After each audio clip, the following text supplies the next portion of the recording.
सद्गुरुनाथ की जय। आइए आज हम देखते हैं तीर्थंकर का टुकड़ा, यानी संक्षिप्त में हम तीर्थंकर का वर्णन यहाँ पर देखेंगे। तो इसमें तीर्थंकर टुकड़े में 11 द्वार बताए गए हैं। उसमें पहला द्वार है अवगणा द्वार। अवगणा द्वार यानी उनकी ऊंचाई, हाइट। तो पहले तीर्थंकर की अवगणा है 500 धनुष्य की।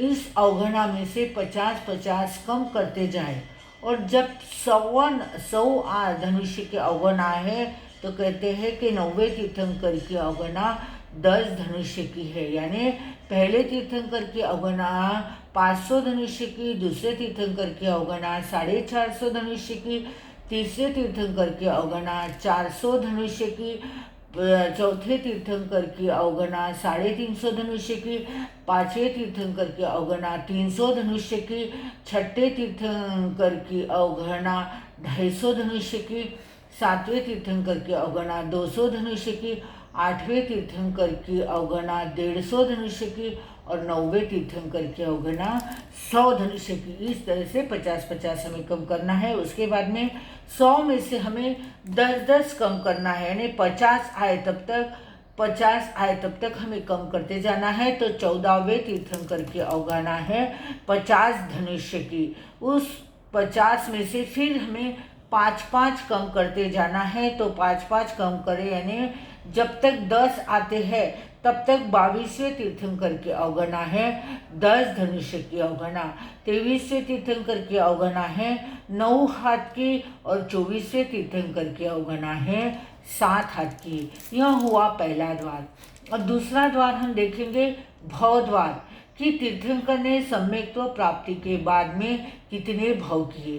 कहते हैं पहले तीर्थंकर ने के 13 भव, 8वें तीर्थंकर के 8 भव, 16वें तीर्थंकर के 12 भव, 22वें तीर्थंकर के 9 भव, 23वें तीर्थंकर के 10 भव और 24वें तीर्थंकर के 27 भव और बाकी जितनी भी शेष तीर्थंकर हैं उन सभी तीर्थंकर के 3-3 भव जानना चाहिए। और उसके बाद में है तीसरा द्वार वर्ण द्वार, यानी उनका वर्ण कैसा था। कहते हैं 8वें और 9वें तीर्थंकर, 8वें और 9वें तीर्थंकर का वर्ण था श्वेत वर्ण। 6ठे और 12वें तीर्थंकर का वर्ण है लाल कलर का। 19वें और 23वें तीर्थंकर का वर्ण है नीले कलर का। 20वें और 22वें तीर्थंकर का वर्ण है काले कलर का। और शेष सभी तीर्थंकरों का वर्ण सुवर्ण वर्ण अर्थात पीला रंग, पीला वर्ण कहा गया है। यह हो गए 3 द्वार। अब चौथा द्वार है दीक्षा तप द्वार, यानी दीक्षा ली तब तीर्थंकर ने कौन से तप किया था। तो कहते हैं 5वें तीर्थंकर जो है उन्होंने कोई भी तप नहीं किया। 12वें तीर्थंकर ने एक उपवास किया। 19वें और 22वें तीर्थंकर ने तेला तप किया और शेष सभी तीर्थंकरों ने बेला तप करके दीक्षा ग्रहण करी थी। उसके बाद में आता है 5वां द्वार केवल ज्ञान तप। केवल ज्ञान हुआ तब तीर्थंकर को कौन सी तपस्या चल रही थी, कौन सा तप चल रहा था। तो पहले तीर्थंकर ने तेला किया, 12वें तीर्थंकर ने एक उपवास किया और बाकी सभी शेष तीर्थंकरों ने बेला किया। उसके बाद में 6ठा द्वार है केवल ज्ञान स्थान, यानी किस स्थान पर तीर्थंकरों को केवल ज्ञान की प्राप्ति हुई। तो कहते हैं पहले तीर्थंकर अर्थात आदिनाथ भगवान ने को पुरीमताल नगरी के शकटमुख उद्यान में केवल ज्ञान हुआ। 19वें तीर्थंकर को मनोरमा उद्यान में केवल ज्ञान हुआ। 22वें तीर्थंकर को द्वारिका नगरी के आश्रमपथ उद्यान में केवल ज्ञान हुआ। 24वें तीर्थंकर को रुजु बालिका नदी के तट पर श्याम गाथापति के शाली के खेत के बाहर शाली वृक्ष के नीचे और शेष तीर्थंकर जहाँ जन्मे वहीं पर उनकी दीक्षा हुई और वहीं पर उन्हें केवल ज्ञान की प्राप्ति हुई। अब सातवां द्वार है निर्वाण तप द्वार, यानी पहले तीर्थंकर को निर्वाण के समय पर 6 उपवास थे।